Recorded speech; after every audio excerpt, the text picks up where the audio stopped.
So once again, welcome on board the Southern Comfort. My name is David, I'll be your skipper for today's trip. Downstairs behind the bar today you'll find Tamara. As I said, it is a fully stocked bar. Teas and coffees are of course available. Oh, we sell beer, don't you worry. We also keep light refreshments behind the bar, such as crisps, peanuts and chocolate bars, and should you wish to remember your trip with us this morning, but we do also keep a light selection of souvenir behind the bar. And you're a very lucky crowd. The sun is shining, it's one of the first trips of the season. I've decided to run a special offer. Buy yourselves a tea towel and it will come with a free trial period. Do you like to sort of people out on board? Now today's trip will last for approximately an hour and a half, give or take a few minutes obviously. On the way out I will give you a commentary describing some of the properties we'll be seeing, hopefully some of the wildlife we may encounter. On the way back we'll be heading back the same way we've just been, so I shall leave you in peace to enjoy some background music, unless of course I spot anything of particular interest, in which case I should do my very best to point it out for you. Now the first thing to mention is we're currently upon the River Bure. This is one of the longest rivers on the Norfolk Broads. However, in total there are approximately 135 miles of navigable waterways. The river here is a border between two parishes. To the left of us is Horning, to the right Woodbastwick. Most of the development we'll be seeing today will be on the left hand side, as the main village of Woodbastwick is actually set back about a mile or so. Now whilst travelling down the river today, run down to you're going to see plenty of geese, and the most common goose by far you'll be seeing here, the greylag goose. Other geese to keep your eyes open for include Egyptian geese. They're slightly smaller, more brown in colour, have a definite brown marking around their eyes. They're actually more closely related to ducks than they are to geese. Now as their namesake suggests, they are Egyptian, brought over to the country around 200 years ago as pets. They've since escaped captivity, and because they're not seen as a nuisance, have been allowed to multiply. We also have Canada geese here, about the same size as a greylag. They tend to have a slightly longer neck, which is black, with a white chin. Now very shortly we're going to be passing a group of properties over to our left. When we pass, look at them carefully. You'll notice they're kind of built in an upside down fashion. They tend to have their living rooms, dining rooms and kitchens upstairs with the bedrooms downstairs. Not only will this maximise the views over the water, but you can imagine during the summer months when it's not dark until about 10 o'clock in the evening, trying to sit down, enjoy an evening meal, put your feet up, watch a bit of telly. It can be awfully irritating if 1,000 boats are coming past, peering through your living room window to see what you're up to. Now of course it won't work so well when a double decker comes past, hence why I'm travelling so slowly.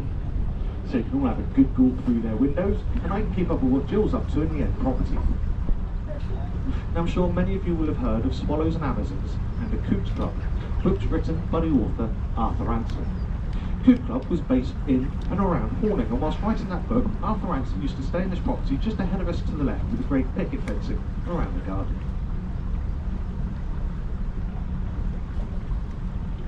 Now as you can imagine, a lot of these riverside properties are rather expensive. And if perhaps you couldn't afford to purchase one of these, you might consider doing what this group of people are doing over to our right, and that's to live on board your boats. Don't believe this to be an incredibly cheaper alternative though. Yes, you do get away with not paying any council tax, but you do still have the purchase price of your vessel, the upkeep of your boat, the mooring fees to pay, and much like a car needs to be kept taxed if it's on the road, any vessel on the water, it too must be kept taxed. And this works by motor class and overall length. Now to give you an example of this, just down to our right you can see there's a white cruiser here, facing away from us. A vessel that size would cost approximately £1,000 a year to tax. To give you an idea of the value of some of these vessels, as I said, that's an ex-holiday fleet boat that we just passed in there. A second-hand value on a vessel such as that one, depending on the interior specification, around £35,000 to £40,000. Now if a sports cruiser is more your cup of tea, then just ahead of us, to the right hand side, there's a flagpole. By that flagpole there's a cruiser called Happy Days backed into its moorings. Now a second-hand value on a sports cruiser such as that one, depending on the interior specification, and of course the engine choices, will start at around £50,000.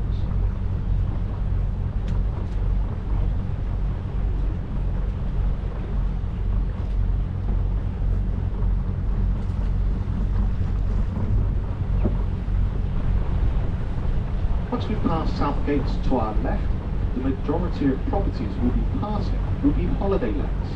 And the first example of some luxury holiday lets we'll be passing very shortly will be Deerfoot and Tilby. Deerfoot, when we pass, will be the property that has 2 sculptures of deer by the flat pond. If you wanted to hire that property for a week during the height of season, it would cost you £3,500. However, it does sleep up to 10 people, so assuming everyone pays their own way, works out to be quite good. Just down by the tree to our right, we've got a heron. We'll undoubtedly see several more of those today. Once we've passed Deerfoot, the next property along will be Tilby. It's owned by the same little old lady. I keep threatening my wife I'm going to leave her for this little old lady for obvious reasons. Whilst passing though, you'll notice sculptures have been commissioned for the gardens. Now Deerfoot is a heron. Tilby will have a heron and a horse and foal. These were created by local artists. They took around 15 years to assemble. The reason they took so long, there is not a single piece of carved wood amongst any of that. That's all naturally found driftwood, assembled over the years to create those sculptures. Now a lot of the value of these riverside properties you won't even see. All of the land around here is very, very soft. It's all marshland. So in order to build a riverside house, you need to put pilings down first. Older properties would use oak pilings. Modern properties tend to use concrete steel. In general, these need to go down to a depth of approximately 60 to 80 feet before they're substantial enough to sustain the weight of a modern house. Now, as lovely as some of these older properties look, there's obviously an inherent flaw with them, the oak pilings. After a time, they do have a nasty habit of tending to rot and decay. Just ahead of us, to the left, you'll notice there's some relatively new key-headed landscape gardens, some pagoda there. As we pass, look down the garden, you'll notice an almost brand new house. It's about 4 or 5 years old now. Had you visited prior to that though, you'd have noticed a rather picturesque cottage here. Unfortunately, the oak pilings on the right-hand side disintegrated. Within the course of just 2 days, that property had started to sink and eventually developed a mist of around 45 degrees. It did make it incredibly easy to get out of bed in the morning, though. Now, whilst travelling down the river, you'll also notice many of these riverside properties are indeed thatched. There is a local bylaw here that states any riverside property here thatched must use Norfolk reed as opposed to straw. However, Norfolk reed is widely regarded amongst the best thatching material in the world. A straw roof, once in place, will last 20 to 30 years. Norfolk reed, assuming it's hardened and treated properly, will last 80 to 90 years. It's a slightly different sort of reed used for the crest capping, or that decorative piece on top, known as sedge grass. It's more pliable to reach over the apex of the roof, and once in place will last for the same amount of time as straw, if not a little longer.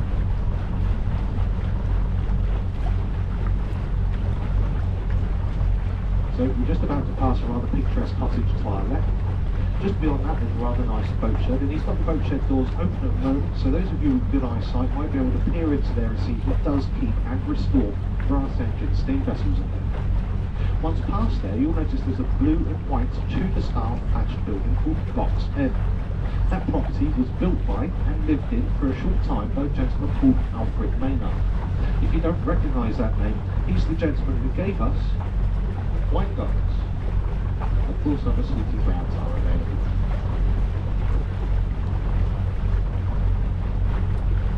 Now, a few years ago, the cheapest riverside property available along this stretch of water was Willow Lodge. It'll be the first black property we'll be passing very shortly to our left. It's currently a holiday let, but the previous owners, they used it as a holiday let as well. And you could have purchased this property for a mere £650,000. Which, as we pass, I'm sure you'll all agree that is an awful lot of money for what is essentially a big shed with half a roof. You can call that sun terrace if you want. Sorry, that is half a roof. Now, compared to some big city prices, some of you may be thinking, well, £650,000 for a riverside property isn't too bad. But please bear in mind, due to the proximity to the water, it is virtually impossible to get a mortgage on any of these river frontage houses. 99% of the properties you're looking at here require cash buyers. And this is not the fear of flooding. There's far too much marshland to absorb any excess water. This is usually down to the fear of subsidence due to the softness of that ground. Just ahead of us, to the left, will be a property called Hansa Lodge. As we pass, this property has the weather vane on the apex of the roof of a Hansa, just a Norfolk word for heron. This property sold a few years ago, requiring work to the foundations, and yet it's still made £1.4 million. Now, of course, there is another way to get yourselves a lovely riverside property here. It does, however, involve a career change. Once we've passed this rather nice Tudor-style thatched building to our left, there's a dike. Set back down that dike, there's a black house with a white balcony. Now, he sold it last season, but this used to belong to our local Reverend Rob. He quite clearly does very well at the donations pot. He's got 2 other houses in the village as well, and a lovely little blue and white speedboat.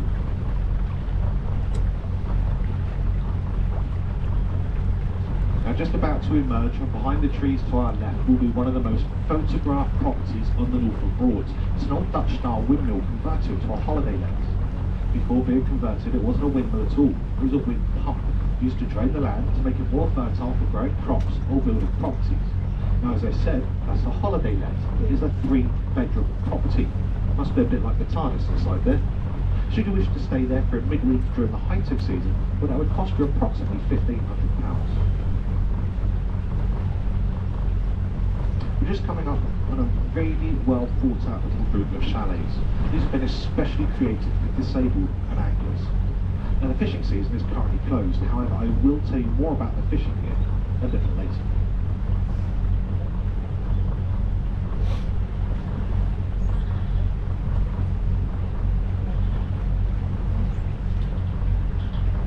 Now, very shortly we're going to be passing the Ferry Inn.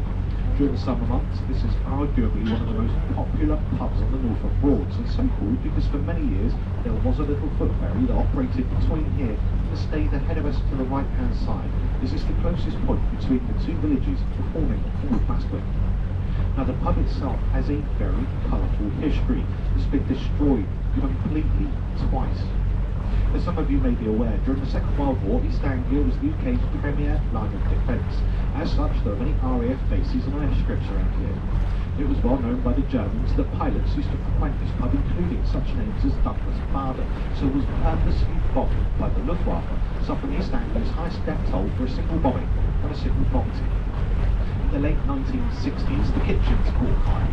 At the time, the property had a thatched roof, so again, completely destroyed. Obviously, for insurance purposes nowadays, tile roof is in place. To our right-hand side is Woodmascling Stayed. You used to be able to cross via the little foot ferry. You could get here by car though. It's the beginning of a nature trail that follows the river's edge all the way round to Cockshoot Dyke and Cockshoot Broad, which I will point out for you as we get a little closer. Now, although the holiday season hasn't kicked off yet, the vast majority of vessels you'll see out and about on the water today will be holiday lets. Now, these are typically used 365 days a year. However, privately owned vessels do outnumber holiday boats at least 10 to 1. They probably only used 2 or 3 times during the season. Now, if you're not fortunate enough to own a riverside property but you like the idea of keeping a boat, you might consider keeping it here behind the pub at the Ferry Marina. Depending on your vessel's needs though, that can cost you upwards of £5,000 a year to keep a boat there. Now, the average cost of a vessel within that marina at the moment is between £100,000 and £250,000. Whilst passing, checking out some of the vessels within that marina, you're undoubtedly all going to notice that rather interesting sculpture of a heron over to the left. They needed planning permission to put that in place, which was not approved. That's why, whilst passing, many of you will notice there are flower pots around the base. They are very cunningly hiding a set of wheels, making it a mobile sculpture and therefore avoiding the need for any planning permission. So if you've got a tow bar on your car, fancy the look of that, too conspicuous or silly on the way home. To our right-hand side, the first of several plots will be passing. 3 purposely grown for its thatching purposes. Each plot is allowed to mature for several years, given the reader's quality. When it is ready for harvesting, it's all harvested during the winter months, still typically done by hand. The land around here is far too soft for any agricultural equipment. Now, the Norfolk Broad, used for the main part of the route, is growing slightly more inland. The sedge grass used for crest camping got a decorative piece on top, growing closer to the water's edge.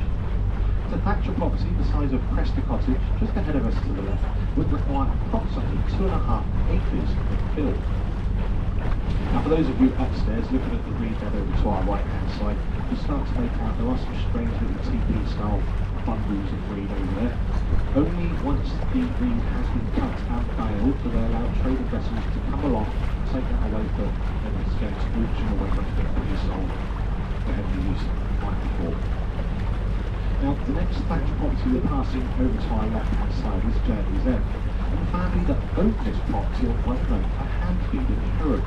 The birds become so accustomed to what time feeding times are, that certain times of the day it's really not unusual to see a heron on the lawn there. If it doesn't get fed, it makes its way up to the path. If it's still not fed, not to forget it. If it's still not fed, you start pecking away at the grass as if to say, "Oi, where's my food?" Now, of course, heron are fish-eating birds, so when the fishing season resumes, it won't be unusual to see a heron loitering around by somebody fishing. They would much prefer to steal the fish off of that person fishing rather than doing any actual work themselves. Sit outside one of the pubs on a nice day such as today, enjoying scampi chips or fish and chips, turn to talk to one of your friends. Don't be surprised at all if the scampi or fish is stolen from your plate. There are several heron that purposely stalk the three pubs in the village, and they are completely unafraid of humans. In amongst the trees to our left, some of you will notice what appears to be the ruins of an old inn pump. This is actually the most basic form of a wind pump, known as a trestle mill. The holiday cottage we passed earlier, exactly how that would have started right. Now just ahead of us to the right hand side, there is a swan at the moment. Right now we're going to see several of those, but there's enough rooted tree over to our right. Look behind that, we know there's a pair of swans nesting here. There's nothing rare about swans at all. I'm sure many of you have seen them before. You'll all know they're one of the few species of bird that when they mate, they pair for life. What a lot of people don't realise though is that on riverways, swans are very, very territorial birds. If you ever see them in groups larger than 7 or 8, which is the average size of a family unit, and the signal excuse stay with their parents until fully mature, which is why we say this figure, then it's usually a good sign that they're all adolescent males, or in other words, young lads out the pole. Now, a little known non-fact about these birds, they do pair for life. If the male dies, if the female dies, the male will just circle and circle the female until unfortunately he passes away. If the male dies, we should go off and find a new fella. Over to our right hand side is Cockshoot Dyke, leading down towards Cockshoot Broad. If you're following the footpath, this is where you'd end up. Now you can see it's closed down to river traffic. It's now a nature reserve. However, the footpath does continue around circumference, but there are several bird watching lights along the way, so it does make for a rather nice walk. Now each side of the river you'll also notice there are speed limit signs. Generally, through villages, the speed limit is 3 and 4 miles an hour, depending on the width of the river. When you come into areas such as this, it increases to 5, and the maximum speed, just opposed to anywhere on the Norfolk Broads, is now 6 miles per hour. Now, these speed limits were initially put in place to help prevent bank erosion caused by a vessel's wash. Nowadays, many modern vessels are designed with hulls specifically created to reduce the amount of wash a vessel produces.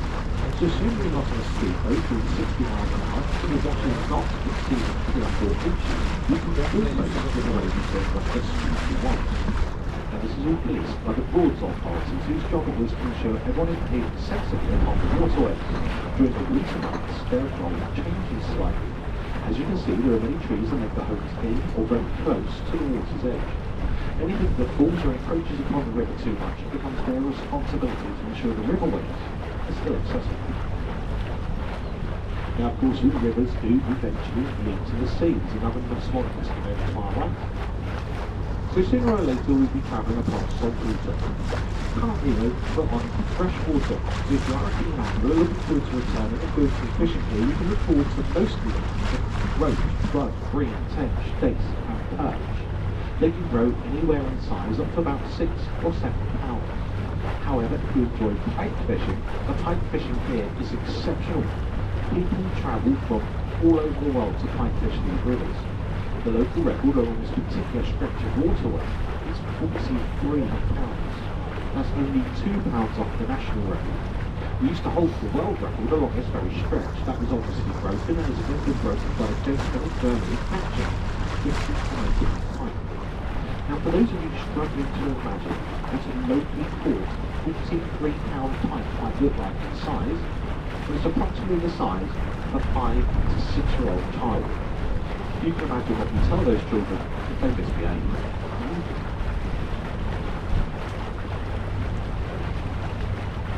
There's an example. We've got someone over to our left-hand side for these bits of reed, manually bailing them up. Look. Now, whilst travelling down the river today, you'll also notice that primarily I'm going to be keeping over to the right-hand side. Now, much like the road network, we are supposed to keep to a certain side of the river. However, unlike the road network, it doesn't matter where you are in the world on riverways, you keep to the right. This all stems back before motor power was introduced and sound technology was thus that sailing vessels could successfully tack against the wind. Large trade vessels, pre-dating that traditional Norfolk Broads, the trading sailing vessels and the boards, become equipped with steerboards. Predominantly people are right-handed, so the steerboards in these large trade vessels would be attached to the right-hand side. And to avoid these boards clashing with each other, the vessels pass one another on narrow stretches of water that keep over to the right. The word steerboard was then simply evolved over the years into the word starboard, meaning the right-hand side. So it may now make sense that if these vessels come into moor, because they had large steerboards attached to the right-hand side, they had to moor on their left. But more importantly, because they were trade vessels, they'd be coming into port on their left.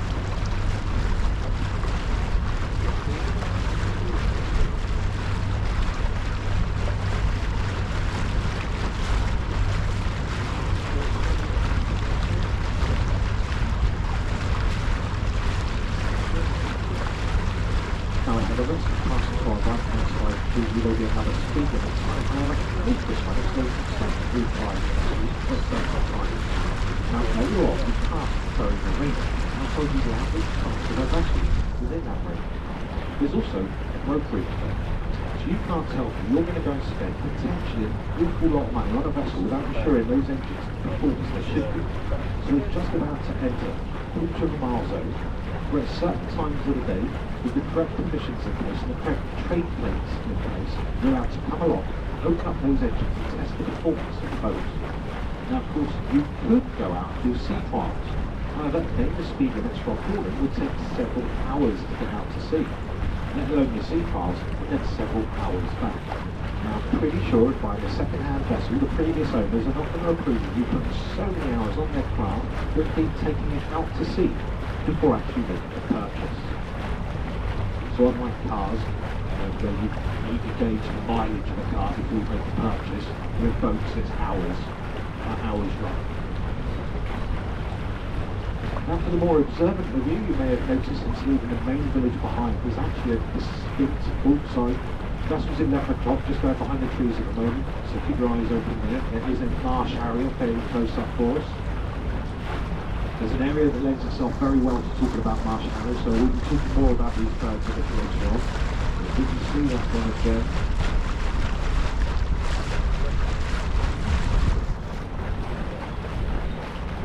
So just keep your eyes open behind this tree to the left vessel's 11 o'clock. Behind that group of bushes there, and just above the reed level, there is a male marsh area there. And like I said, there's an area that lends itself well to them.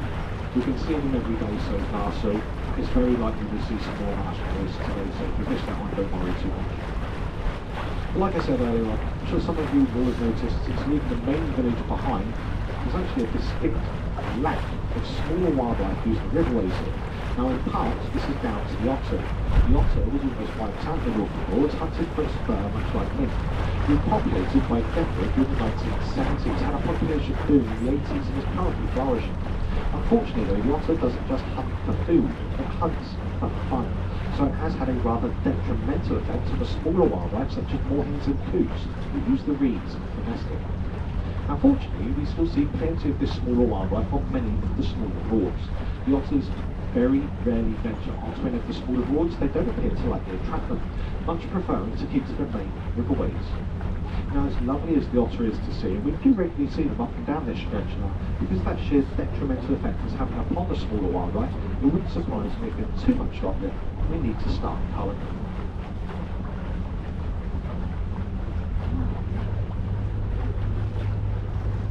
Now, very shortly we'll be passing some lovely properties ahead of us to the left. The first one of which is Bure. It's more locally known as the Willow Pattern Gardens. The property here was built by Mr. Story back in 1929. Mr. Story made his fortune as the Benjamin Davis the safety net box as we know it today. Whilst building the property, he employed a team of gardeners and landscapers to create all of the gardens, outbuildings, dykes, bridges, down to the smaller details such as the weather vane on top of the summer house. All created to replicate that wonderful blue china plate, hence the nickname Willow Pattern Gardens. Now, when Mr. Story passed away, he left a clause in his will, letting the owner own the property after it must be sold to the popular.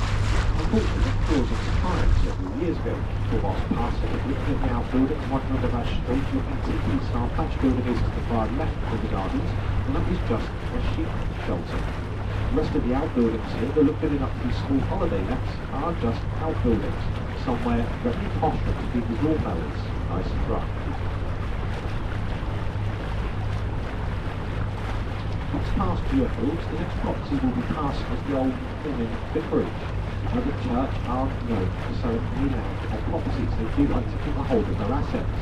They finally came to their senses though, deciding that one vicar living alone would be a house quite grandiose to themselves. Before he sold it, poor old Reverend Broad had to downgrade to that lovely little black side property we passed earlier. If it wasn't for the other two houses in the village, you'd almost feel sorry for it. Now, behind the property as we pass, some of you will notice Morning Church, a St. Benedict's Church. If you wanted to come to Sunday service via the river, assuming you can beat the vicar up here on his little blue and white speedboat, you can moor up just ahead of us to the left. There is a nice little footpath that makes its way around the property to the church.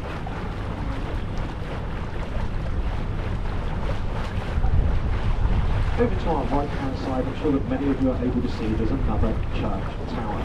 That's Ranworth Church, or St. Helen's Church, otherwise known as the Cathedral of the Broads. Pretty much where we're heading to, but I'm going to take you around via the river, as I'm pretty sure you won't appreciate all the walk across all that wetland to get there. I shall tell you more about the church as we get closer. Now, in the meantime, very shortly we're going to be passing the property office here. In fact, this garden will extend out under those trees twice. The original property that sat here was an impressive 6-bedroom house. The only thing I could see wrong with it was pigs. Now, the new owners moved in. They immediately started building, starting with the boat shed, because as one does everybody with it, one must build one's own boat shed before one builds one's new house. To me, this is a good sign that these people have got way too much money. Know the right people, and have quite possibly got a couple of councillors in their back pocket. Because in order to gain access to the boat shed, they've had to cut themselves a new dike. And it is virtually impossible nowadays to get permission to cut new dikes to existing riverbanks. Once the boat shed was completed, they started with the main house. When that was ready to be moved into a little over 3 years ago now, they simply bulldozed the 6-bedroom pink property they had purchased. Now, with all the money that must be involved in this property, in my opinion, it's a rather raised question. Why haven't you done anything to at least disguise perhaps the only detrimental thing to this property? The big hump of ironworks and the keynote just ahead of us to the left. Well, as I said earlier, all rivers eventually lead to the sea, but even with the strongest of neap tides, it is very rare that salt water can make it this far upstream. So this was deemed the safest point in which to extract water to replenish reservoirs in both Great Yarmouth and Lowestoft. Now, they haven't really found more efficient ways of extracting water nowadays. The pump station, which we should be passing behind the blue and white side, just ahead of us to the left and behind the trees, we can start making it out when there's no foliage on the boat. Well, that's recently been sold. Personally, I'm still waiting for the grand designs team to show up. as I can't imagine that building being anything other than a prison or an asylum. Although in all fairness, that will be mostly down to the bars of the windows and the current fencing.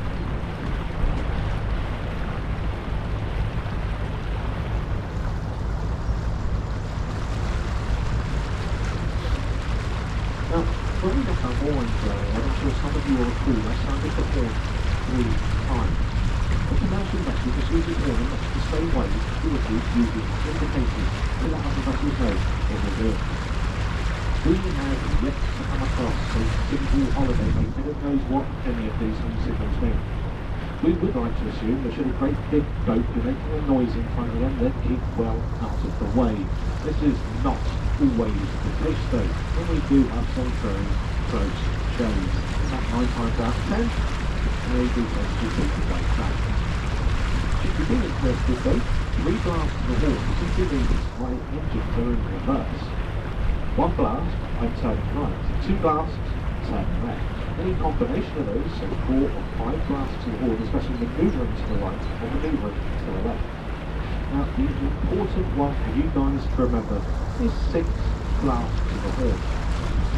Should you ever hear commercial vessels, but more importantly myself, signing off 6 times, this means that you're wildly out of control because it improves control. Now, the other reason we use our horns to signal, we have right of way over everything on the river. Nothing is allowed to impede us, making it more importantly the safety of our passengers. Now, this general rule of thumb is motoring this way to town, and where possible, we do find our power. After all, we need to enjoy ourselves. However, should push come to shove, it is still a set of vessel's responsibility to keep up there and get out of our way, giving them the lightest of breathing. Sailing vessels is far more manoeuvrable than we are. We even have right of way over Norfolk Broads, and they are commercial vessels that we now do possible. But simply because we can carry more passengers, we have the right of way. Now, that is somewhat of a technicality. We always give way to wherries. There are only several left in existence, and are part of Norfolk heritage, so we need to be responsible for damaging other boats. Hopefully, a couple of you previously linked to the marsh having earlier on, but if you did, this is an area to keep your eyes open for. Now, the marsh harrier is one of the UK's largest native birds of prey. It has a wingspan of up to 4 feet. Much like the swan, one of only a few species of birds that are native to the land. Unlike other birds of prey, they lost nesting in our heads down in the reef, and then doing so step backwards into fire. It becomes the mouth of the hunter gathering. The nice thing to see if we're lucky enough which space to do, and now we go on hunting, catching and prey, returning to the nesting ground, circling back to the formative now to be sport hunting. 2 days join in flight, and a very large section flips upside down underneath the now, swing through, and then up back to the nest to do the soft, for the young. Back in the 1970s, there was only 1 pair of marsh harriers known to be nested in the UK. Nowadays, we can reach well over 150 days, several hundred of those days in the surrounding wetlands. We are very quite complacent in observing them. And the reason I'm telling you this is usually a very good area to keep your eyes open for them is because we know for the last several years marsh harrier pattern return and nesting in the fields of our land. In fact, there is one of our vessels with 1 o'clock just over the tree line at the moment. We're going to be turning up this dark very shortly, so hopefully if it stays in the vicinity we'll get better looking at it.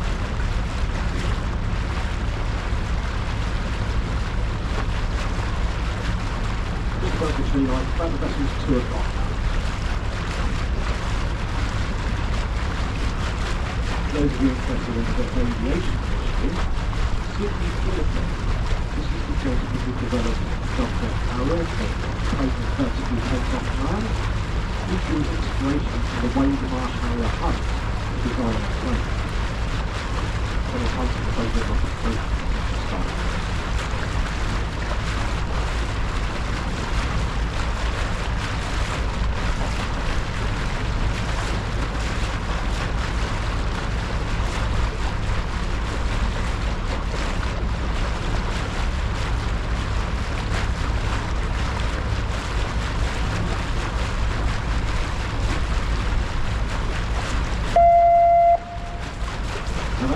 Turning right As we turn off the main road, I'm sure that many of you will have heard the Norfolk Broads are completely man-made. This is not entirely true. Around 90% of the boards are man-made, and it's the boards specifically we're talking about when we say this, not the main riverways, such as the Bure we're just leaving. That is completely natural. Many of the tributaries that join onto the main riverways, for example the River Ant that leads directly to Barton Broad, Ranworth Dike here that leads directly to Ranworth and Malthouse Broad, so I think you're getting the idea. Anything that leads directly to a broad is a hand-cut channel, but the main rivers are completely natural. Now the Broads themselves would have started like over 1,000 years ago, originally peaking. Back before the railway network was introduced to this region as the main source of fuel and income, and at this time Norwich and Windmill were only second advanced in London. It is only found a couple of feet below the top area of soil, so all of the Broads are very shallow thanks to every process the effort of sand. In fact, much faster is now up in Malthouse Broad with a very broad Horatio Nelson versus Ireland. Those of you visiting the country may have noticed the Welsh northern side. Underneath that is States Nelson's County, referring to the Malthouse Broad in the area. Of course, once the railway network was introduced and coal became more readily available and cheaper to source from these, they have been equipped with simply cloud flow, giving us the Norfolk Broads today. In total, there are 63 Broads. Two of these actually suffered, but the Suffolk Broad to the south of the current joint. Their cylinder is accessible by commercial flight, rapidly over to the reserve, or privately owned. Now obviously, we're fairly early in the season, so I've yet to learn the habits of the birds around. However, last season this was a really good area to start keeping an eye on for sticky fishes. Now usually I see a bird of this don't have to outbreed. However, I'm sure many of you are probably aware that kingfisher is a very massive bird. So by the time I've seen it, but might have come out, it's usually gone. The best thing to do is find, at least last season, they were here. And if you're on the lookout for one, including what you look each side of the night, usually no more than about 6 inches to a foot above the water level. You'll probably only notice a blue flash as if the bird slips by the vessel. Unless of course I surprise one, it's done the food by the bar. Now, ahead of us, we're passing to our right-hand side in a few moments, the entrance to the Ranworth Broad. Ranworth Broad is closed down to river traffic just to the main river. As we get closer, on the entrance to the broad, you'll notice there's a building called a wildlife centre. To gain access to the wildlife centre, there's a broad route over the wetland from the village, where the height of the season there's a launch available from Malthouse State. As we draw even closer though, you see not all is quite as the pillars of the building. This is actually a float, held in place by shape. Now, because Ranworth Broad is closed down to river traffic, we're going to turn slightly to our left and onto Malthouse Broad, widely referred to by many as Ranworth Broad as well, because its location in the village. As I previously stated, its correct name is Malthouse. Now when we pass the entrance to Ranworth Broad, hopefully you will notice there's a large picture of a bird. It's another great bird to keep your eyes open for this broad. They do sit right at it. That's the great crested grebe. Thanks to the great crested grebe, we have the RSP vehicles today. During the 1800s up to around 1890, the birds wore white and hunted with crest feather on top of their head. It was very fashionable at the time to be able to wear this feather with a hat trick. The birds were almost wiped out, but a group of people got together deciding enough was enough, we must try to protect this bird, which led to the formation of the fur feathers. The fur and feathers are successfully protecting the great crested grebe and several other species, and therefore earned its title of the RSP. Now the bird itself spent 99% of its life on the water. A flightless bird, with its legs positioned far too far back on its body to make it an ideal walker. This does make them excellent swimmers though, and they are fish-eating birds. So it's not unusual to see them diving underwater to chase prey or if they're startled by a vessel. They're also known for the fact they carry their young around on their back. In fact, the young are so cheeky they'll quite often try and climb onto their parents' back, even when almost fully grown, really drowning their parents. So not too unlike teenagers today. We do have a couple of great crested grebes in the water just heading to the left. We'll see several more, I'm sure, as we get further onto the board. Of course, we're taking our nose onto Malthouse Broad now, so you can see exactly why they're called Broads. They are literally a broadening of water. On other Broads, we're taking around to Cockshoot show you everything the Broadland has to offer.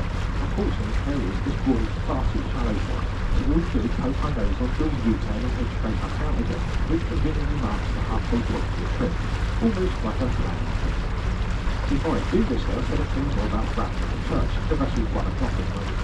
Now, good reason to visit that church, given the opportunity, is it is one of only a few churches left in the country that still allows the public to climb its tower. In fact, there's there are people up on the tower at the moment. You do, however, need to be relatively fit. Of course, there is steep, spiral staircase you need to climb, 2 ladders and a hatch you need to negotiate in order to gain access to the roof. Now, if you're perhaps not up to all of this, another good reason to visit the church, given the opportunity, is it does boast the UK's finest example of a completely original roof screen. Back during the times of Oliver Cromwell and Henry VIII, the long roof screens were being destroyed, vandalised or covered over, including that one covered in whitewash and tar.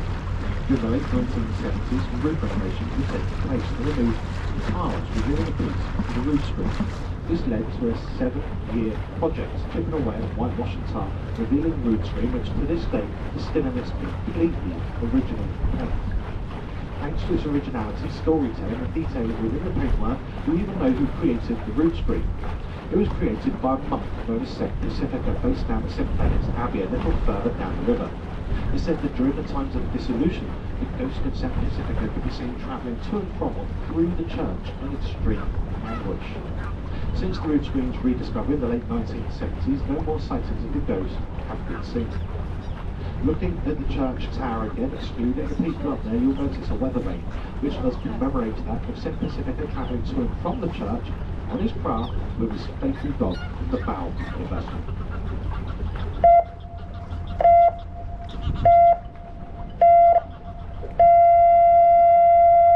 For those of you who can't count, don't panic, that was only 5.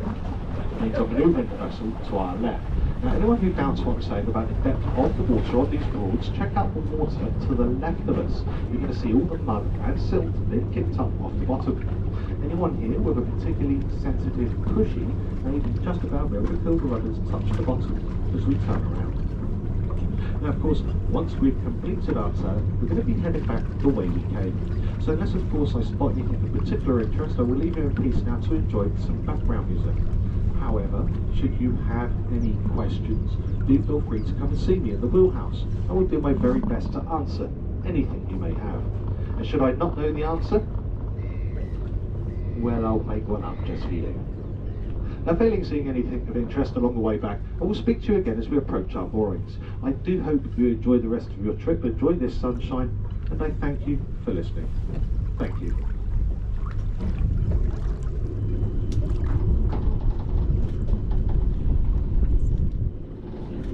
So directly in front of us at the moment, we do have another heron.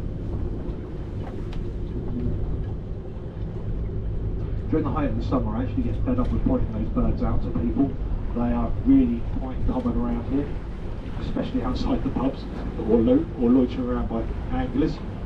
And quite honestly, during the summer months, if you join us on a sailing and don't see one of those birds, quite frankly, you should have got the Specsavers first. Anyway, enjoy the rest of your trip, guys.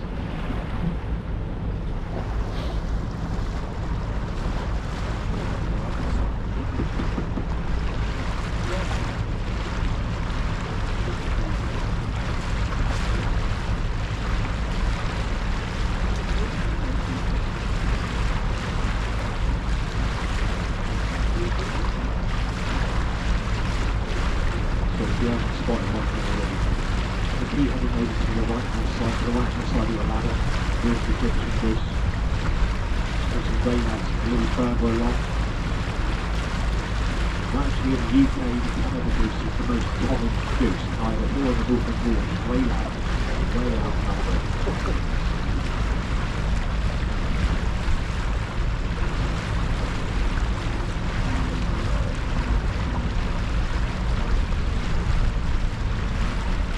Down in the water, passing by left-hand side, we have a couple of great crested geese. You see they're very majestic looking birds. The young birds start like to say fortunate looking, a bit of a broad grey in colour. It's just what happens.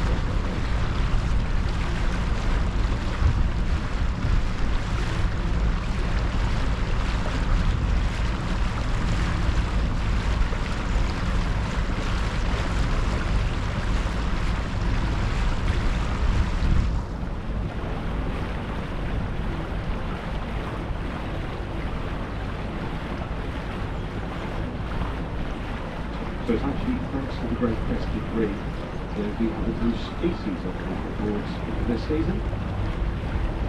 It's not hard, there's a ducks have been cross-breeding with them, so we do now have crested breeds.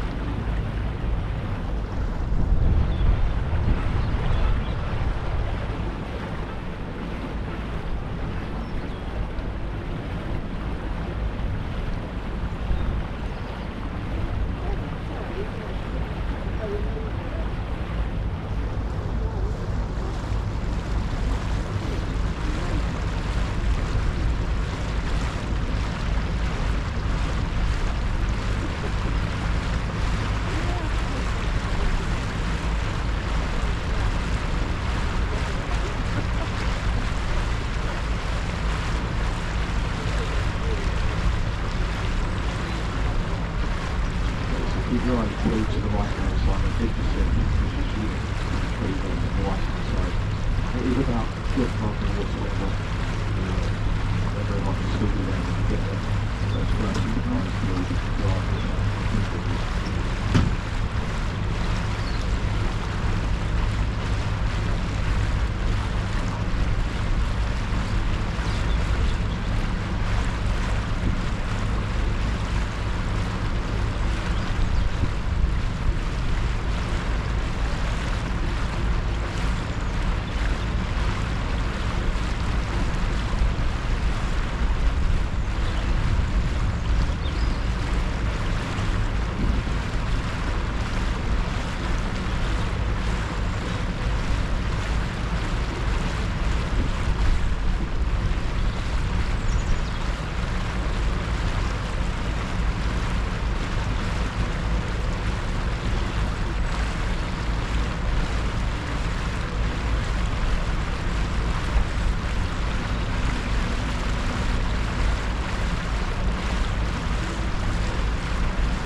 we get other vessels coming towards us at the moment. For those of you interested in knowing the difference between a private owned vessel and a holiday boat, because after all, a lot of the ex-holiday boats do not go away from the boat.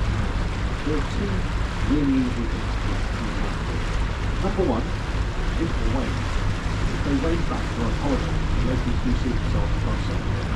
Number two, technically, only privately owned vessels are allowed to fly flag and signal. Although you try telling a group of lads they can't fly a skull and crossbow from the back of their boat.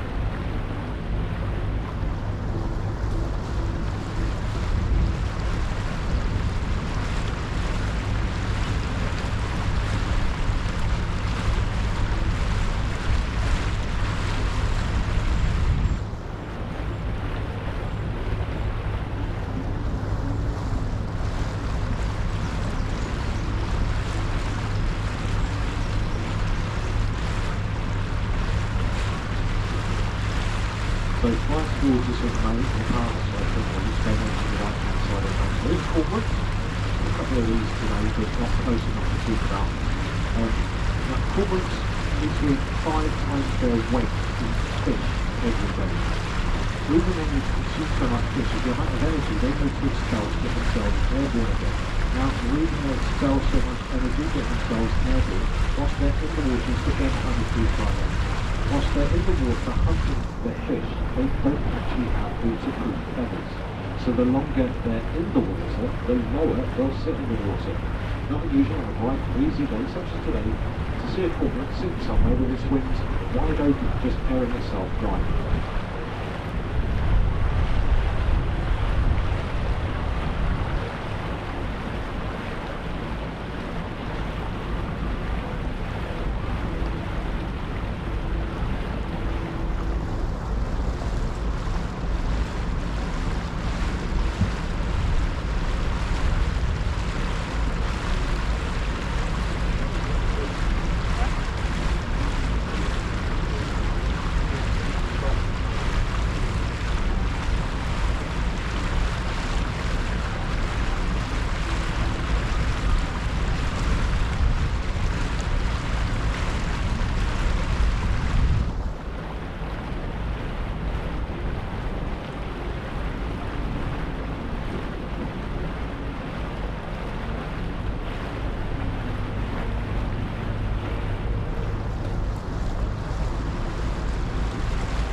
further vessels 10 o'clock, then have Marsh Harry over the weekend to our left.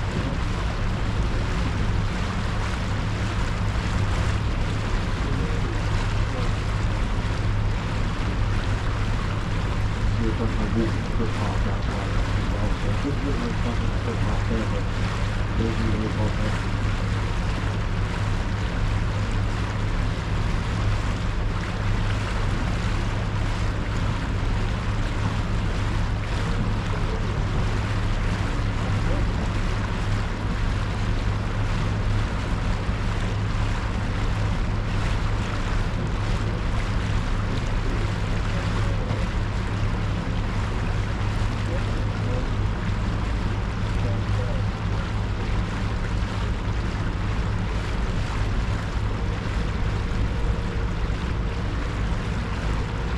So, ladies and gentlemen, we have somewhat special information about my commentary on the way out.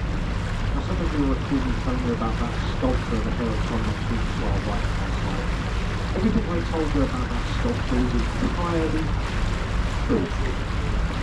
However, they've since got planning permission in retrospect. The roof has been taken off and has now been bolted down.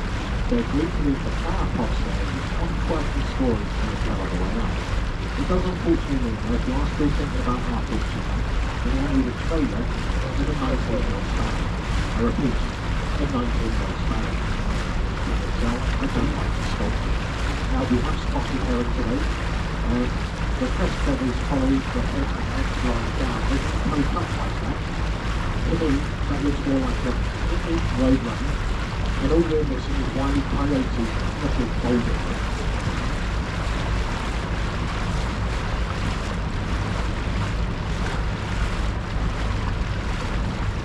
Just for those of you that weren't fully aware of, there are a couple of other things that we don't do that. There are no crested dudes, and the little white light, some of you may have picked up, I said, not that spot about the female diner or the male diner. So that bit wasn't true. Everything else in this commentary has a basis in truth.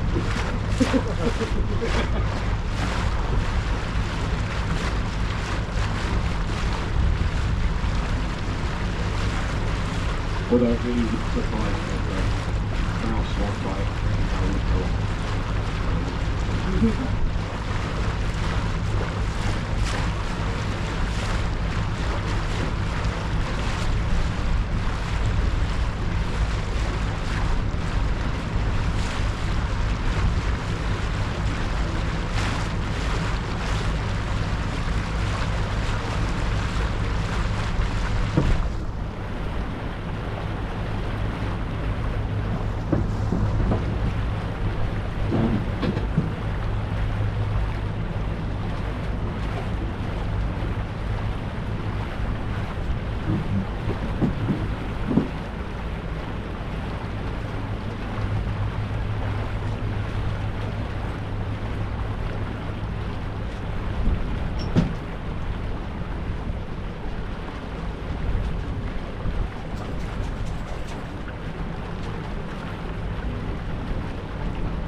A lovely photo opportunity coming up in the old wind pump conversion here for you into the properties.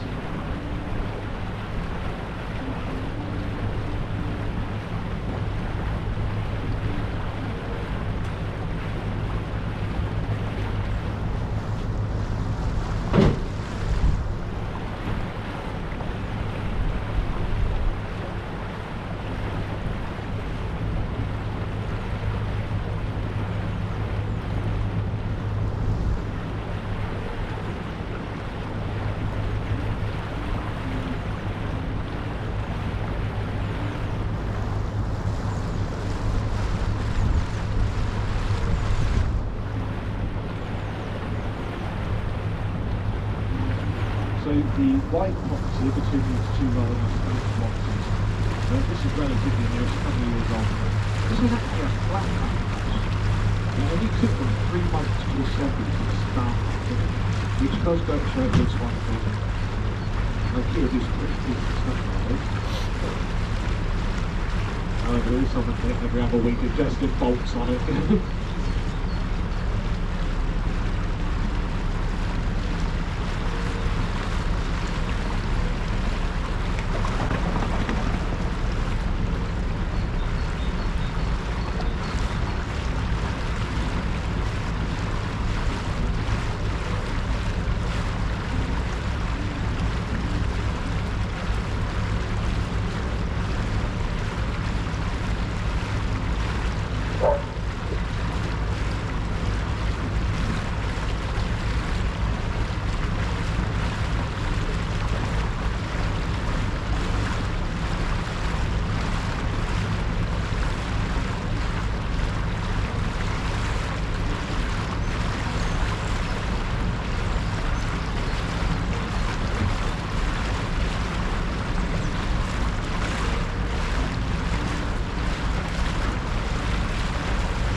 Very shortly to our right hand side, we've got that rather picturesque cottage here. Now that was on the market 2 years ago.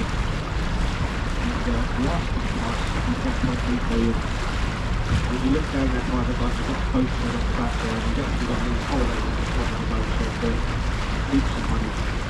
Now, these guys absolutely ruined my commentary because the boat shed at the back used to lift very slightly to the left, the foundation to the centre. These guys, property went on the market. There was a couple from South Wiltshire who desperately wanted this house. They told them to take it off the market and they gave them 2.2 million. They then spent a fortune on the property, put some cantilever piling systems in place, so inch by inch, month by month, that boat shed rectified itself. And then of course gave me nothing to talk about. After spending all that money, though, look very carefully at this cottage around the face of it, because it's not really passing. You think that they spent all that money on the house, and finish off the bottom with something a little better than OSB would. There's that rather picturesque cottage in this house. Now we're just talking about some relatively new key heading and the landscape garden with the road over there, and I told you about the property out and about. Now the gentleman had all this key heading done 2 years ago. Started climbing up the garden, put 2 different shades of turf to return this, but it didn't manage to see really cut the grass, so they always have lovely stripes up and down. Then we saw some flooding here, and everything in that garden died, absolutely outside our house. He's not showing a few bothers, he's just done it all again. Now around 25 years ago, just ahead of us to the right, this property just ahead of us is a holiday let. Around 25 years ago, the boat shed to this property was underneath the house. Had a drive-in garage like boat shed underneath it. It sunk fairly level and it didn't do any structural damage. So what's what they do is they actually shored up the foundation, made them good again. And they had to build themselves a new boat shed.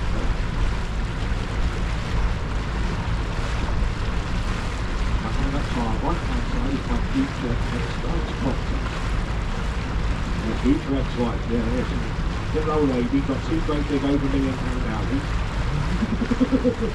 She's my future ex-wife. My wife and I do have a deal on this. I'm allowed to leave her, to marry her, to... Everything I told you about the sculpture film in time was created by a local artist. They took 15 years to assemble. It was not a simple piece of carved wood amongst any of that. That's all naturally done, brickwork. Now what I neglected to mention is that local artists now live in the Malthouse. And all the brickwork used is from the Malthouse. Still very nice sculptures though. I should imagine by the time they went through the processes they needed to get allowed into the UK, it would cost a small fortune. It looks like that holiday let's got the right idea for a bit of privacy, doesn't it? Has some mirrored glass or one-way glass. That is until you turn the lights on in the evening and it has the opposite effect.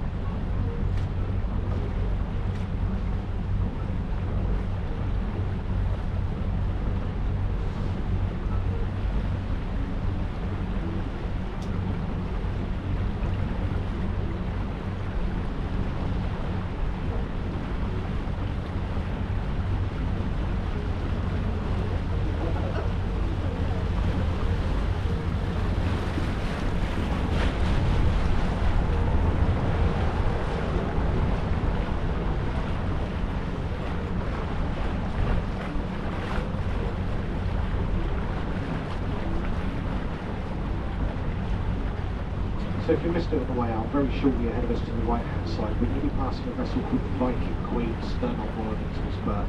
It's the vessel that has 3 orange fenders dangling from the bow. The property this is moored outside is where our items to stay with writing the Coot Belt. Now this obviously means we're almost back to our moorings. I do hope you've all enjoyed yourselves on board the Southern Comfort with us this morning. It also means this will be your last opportunity to have a good gawk through these living room windows as we go past. Now as we do come into moor up shortly, there can sometimes be a slight tug or bump as the lines take up the strain. So we do have a couple of suggestions for you now. You either find yourselves a seat or hold on to someone you don't like. Once we have come alongside, it will take us a further few moments to sort out those lines and to get the boarding platform out for you. Once this is done, it will be safe to disembark. Once again though, I do hope you've all enjoyed yourselves. Hopefully we'll see you again at some point in the future, which just leaves me to wish you all a very pleasant remainder of your afternoon. Thank you.